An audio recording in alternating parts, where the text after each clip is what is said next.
Cricket খেলেনি তাই হেরে গেছে। প্রত্যেকটা ব্যাটসম্যান তাদের স্কিল নিয়ে কাজ করছে। আমরা দেখলাম যে তানজিদ তামিম অভিষেকটা দারুণ হলো জিম্বাবুয়ের বিপক্ষে 50 দিয়ে শুরু করে লাস্ট ম্যাচ ভালো করেছে। তানজিদ তামিমকে আসলে ড্রপ দেওয়ার কারণটা কি?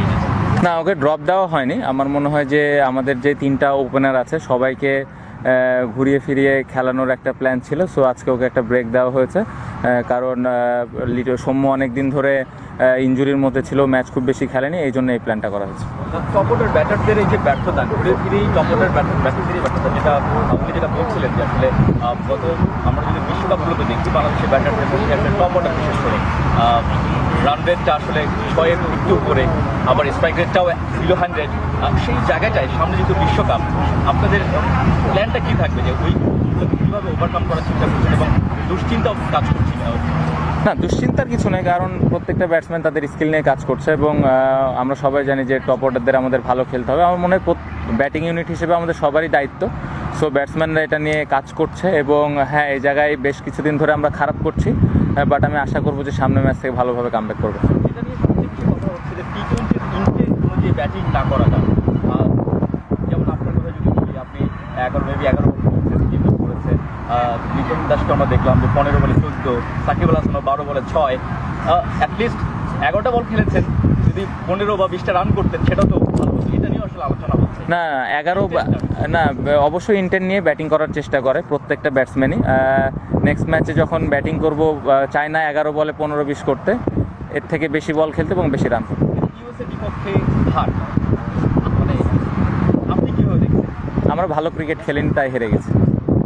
ওভারঅল এখানে ইন্টারন্যাশনাল অ্যাটমসফিয়ার রয়েছে গ্রাউন্ডে?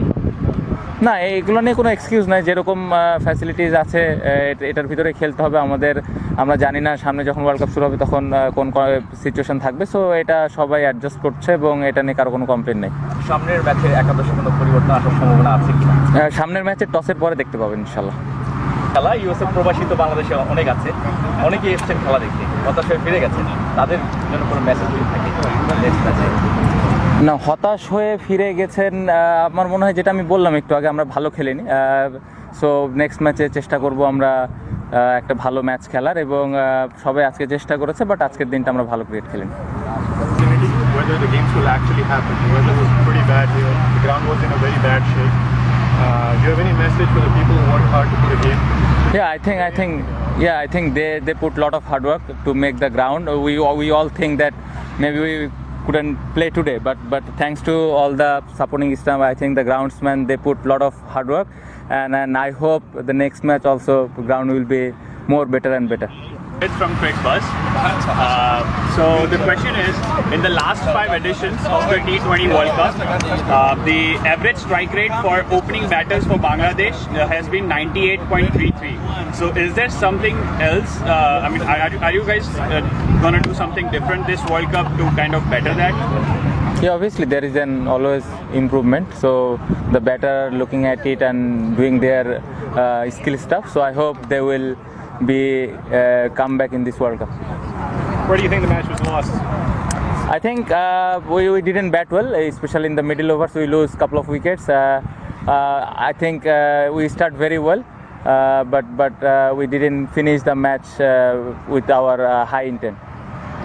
Just in finishing the match, Mustafiz, everybody knows what a high-class bowler he is, but giving up 17 in his final over, and he also gave up, I think, at least 10 runs in his previous over as well. USA needed 55 off the last 4 overs, and they got there with 3 balls to spare. Where do you think the bowling went wrong at the end in terms of whether it's wrong lengths or wrong variations that was cause for problems? I think in T20s it can happen. It can happen, but I think we didn't execute our plan. But we all know how good Mustafiz is. So we are not worried about Mustafiz bowling. I think we have to play as a team for the next match. And just adjusting to the conditions here. It's your first time playing here in a match. You've had training sessions here, but the wind is always a huge factor here, depending on where it's scrolling, which side of the ground. How much of an adjustment was it for you as a team to make in terms of having bowlers bowling from the right ends and targeting specific areas, putting the wind into context? Yeah, it's very important. I think when we came here for practice, we all know the wind will be a big impact in the match. We all see that, but we try to execute that plan, and everyone knows about that wind things. was it a miscalculation in bowling the last over against the wind? I don't think so.